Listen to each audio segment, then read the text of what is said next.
ना कर है बहुत इच्छा है, ज़्यादा इच्छा, एक इच्छा को बोलते इच्छा और कृष्णा में बहुत ज्यादा इच्छा। थोड़ा जोरदार लकीर, गहरी लकीर। हाँ, बहुत इच्छा है, बहुत इच्छा है। हाँ, स्वार्थ के लिए दूसरों से सेवा कराने का त्याग। वो जो ठीक है, वटो टंग सजोरिया जोर टंग ही खराब करेगी। दूसरों से सेवा लेने का नतीजे भी देख चुके। हरिद्वार में बैठे थे गुरुजी, कोई गुरुजी तो दो शिष्यों में लड़ाई होती थी। मैं सेवा, मैं गुरु ने बोला कि एक टांग की और नींद गुरु की एक टांग दूसरी टांग पर आ गई। जो हशर हुआ वो आप जा रहे, अगर देख लेते तो कभी गुरु होगी तो ही नहीं। उसको ठक ठक करने लगा, जो उस दूसरे की टांग थी, ये तो मेरी है, उसकी टांग है। गुरु ने बोला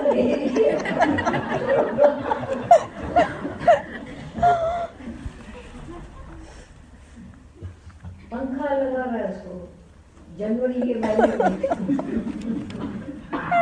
अरे मैं कांप रहा हूँ ठंडी में, वो तो आपका मामला है, हमको तो सेवा चाहिए। आप क्या भी हो जाओ, सेवा तो ये बोला अपने स्वार्थ के लिए तुम दूसरों से सेवा लेके बड़प्पन, शोबाजी, लोग देखे, मैं निशान लगाकर चलेंगे, जिम्मेदारी, सेवा लेने की वासना, हमेशा सेवा होती रहे। बोला जाता था 4 जनों से सेवा लेना और 4 जनों की सेवा करना, बड़ा कौन है जो सेवा कर सकते। लेने वाले तो सारी दुनिया में मिल जाएंगे, वो बड़ा नहीं हुआ, वो बड़ा भिखारी हो गया। पर जो कर सकता है सेवा, बाकी है कभी कभी कुछ आदान प्रदान हो जाता है। आप उनके सुख का ध्यान ऐसा नहीं स्वार्थ पूर्ति के लिए, आशा न करे और कि आप करे उपकार, ये पहला मूल मंत्र रखे अंदर। हाँ,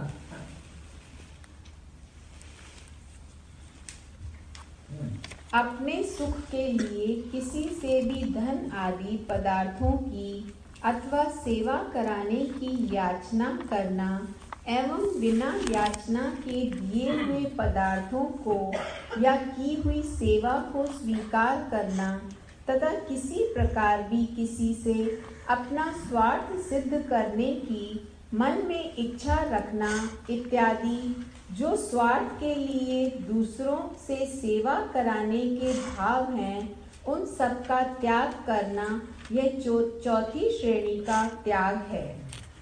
मेरा भला, मैंने भी जो सेवा की थी ना, मैं वसूल करूँ, हल्दाई हो गई ना, मैंने की तो वो अच्छा लगा, और वसूल वो करते मरोगी। बोला अपने सुख के लिए किसी से भी धन पदार्थ मांगते रहे। कई ऐसे समय हैं जो अपना घर तक शिष्यों के घर से पैसों से चलाने लगे। मैंने इतने साल तक सेवा की है, अगर मैं कमाते तो कितना हो जाता था। मैंने कमाना तो मान ली बंद कर दिया, है ना। एक पहले भावना रखी, घर देते जाओ तो लेते भी जाओ। याचना करना, मेरा घर तो चला दो, मेरे लिए एक चीज तो लेके आओ, मेरा ऐसा तो करो। ये तुम टुंडे मंडे हो क्या, या भिखारी हो। और ये याद रखना, एक बात गांठ बांध लेना कि जब हम औरों से ये उल्लू सीधा करते हैं तो तुम्हारे घर वालों से तुम्हारे प्रारब्ध कट होती है। और वहाँ हक है, घर में हक है, वो बांधेले हैं तुम्हारे साथ जी रहे हो, देख रहे हो, कर रहे हो, तुम भी कर रहे हो, वो भी कर रहे हो तुम्हारे साथ। हक समझ कर लूटना नहीं। पर अगर कहीं से हमने पूरत की वहां से, तो वहां से प्रारब्ध चली जाती है।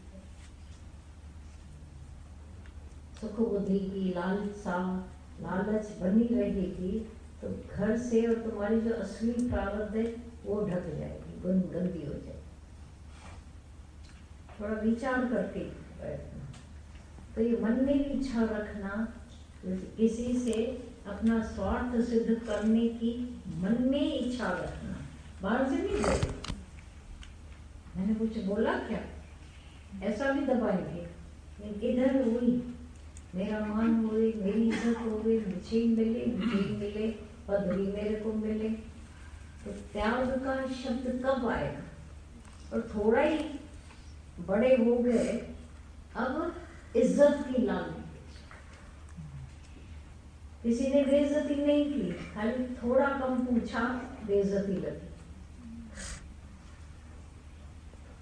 अगर ज्ञान है चारों ओर का, तो चारों ओर हमको ध्यान देना पड़ेगा। ऑलराउंडर होना है।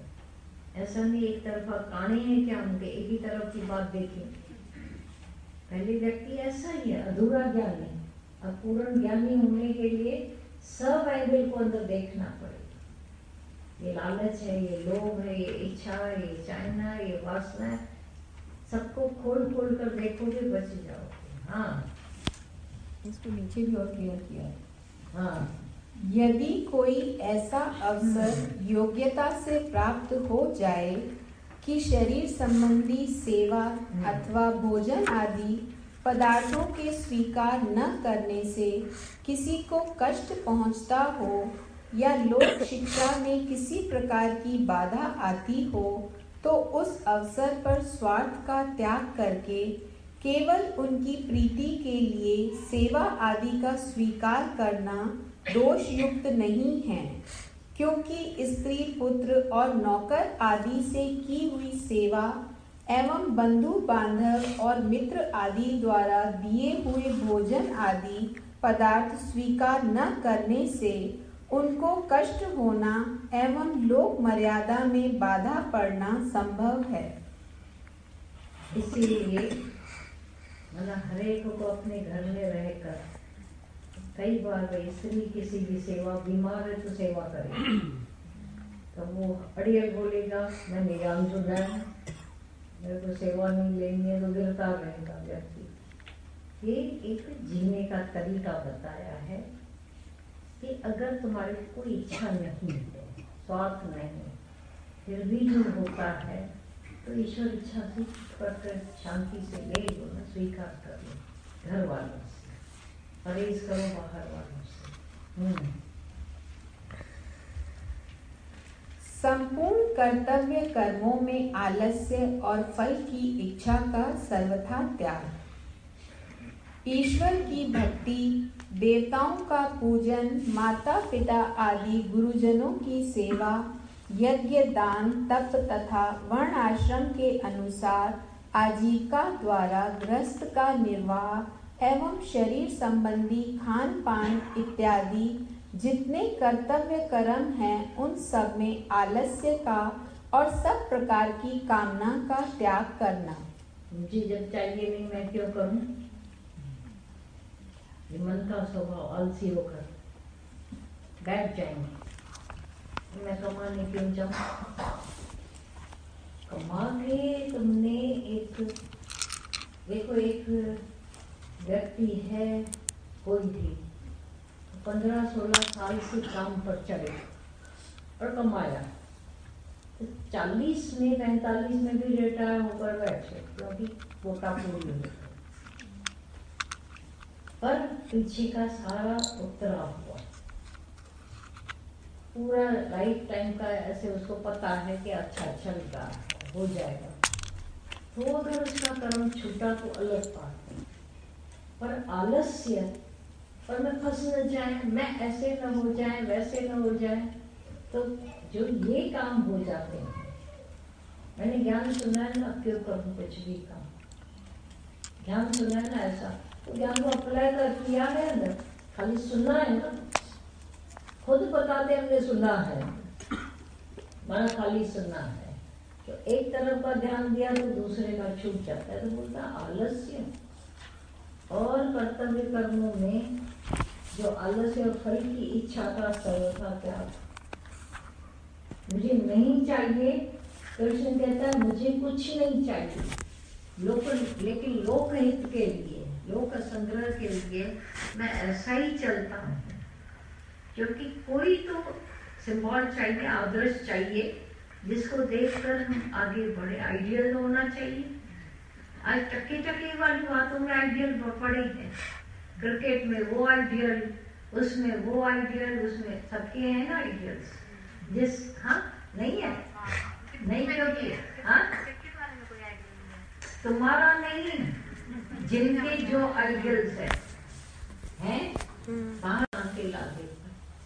अब तुम आलसी होकर बैठे हुए घर में पलंग तोड़ते रहोगे, खटमल आते रहेंगे तुम्हारे खाट पर,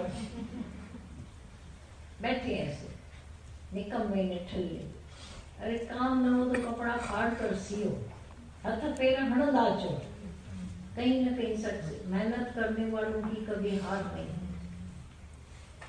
तो लोक संग्रह के लिए भी तुमको वो काम करने जो केवल ये है कि स्वार्थ त्याग करके, अपनी इच्छा का त्याग करके करें, न करने मना, होने न होने में फिर फल की आशा में व्याकुल न हो। फल होता रहे, वडो फरो वसद हो रही फिर से। तो हाँ, इसमें ये जो बड़े लोगों की, बड़ों की सेवा में भी तो कौन से बड़े सेपरेट अपने परिवार में क्या मानते हैं तुम? हम दो हमारे दो। माँ बाप को कोई मानते हैं अपने परिवार? करनी पड़ती है सेवा, वो तंग करते हैं वो ऐसा। तुम अपने बड़ों की सेवा नहीं करोगे, तुम बड़े होंगे तुमको भी उड़ाते हैं, तो उस समय तो तकलीफ तो होती है। अपने चार निजी स्वार्थ छोड़ने पड़ते हैं, बड़ों की सेवा में लगते हैं। सच्चाई है तो पता उसमें आलस्यता, ईश्वर की भक्ति में तकलीफ है, देवताओं के पूजन में, माता पिता गुरुजनों की सेवा, यज्ञ दान, ये वो सब चढ़ाने वाले लेकिन थकाने वाले लोग लगते हैं। उसी समय 3 घंटे 4 घंटे माया में ऐसे बीत जाएंगे जैसे कुछ हुआ नहीं। वो देखना उसमें भी अपने शरीर संबंधी खान पान इत्यादि जितने कर्तव्य कर्म है। अभी रोज कमाने जाते हैं तो पीठ सीधी करके बैठना पड़ता है, खड़े रहना पड़ता है, सब कुछ होता है। कितने मुंह देते हो तो आलसी होकर बैठे रहो। तो जो आलस्य त्याग कर प्रोग्रेस हुई है वो आलसी होने में होती नहीं। तो भगवान ने ये भी बोल दिया कि तुम आलसी मत बनो, तुम जाकर के कार्य में लगो, भगवान के कार्य में लग तो जाओ। ईश्वर भक्ति में आलस्य का त्याग। अपने जीवन का परम कर्तव्य मानकर परम दयालु, सबके सुहृदय, परम प्रेमी, अंतर्यामी परमेश्वर के गुण, प्रभाव और प्रेम की रहस्यमयी कथा का श्रवण, मनन और पठन पाठन करना तथा आलस्य रहित होकर उनके परम पुनीत नाम का उत्साह पूर्वक ध्यान सहित निरंतर जप करना। ये आलस्य त्याग करके ईश्वर भक्ति में कामना का त्याग। इस लोक और परलोक के संपूर्ण भोगों को क्षणभंगुर, नाशवान और भगवान की भक्ति में बाधक समझकर किसी भी वस्तु की प्राप्ति के लिए छोड़ दो सब ऐसे ही त्याग। बहुत लंबा हो जाता है। ये किसी न किसी अध्याय में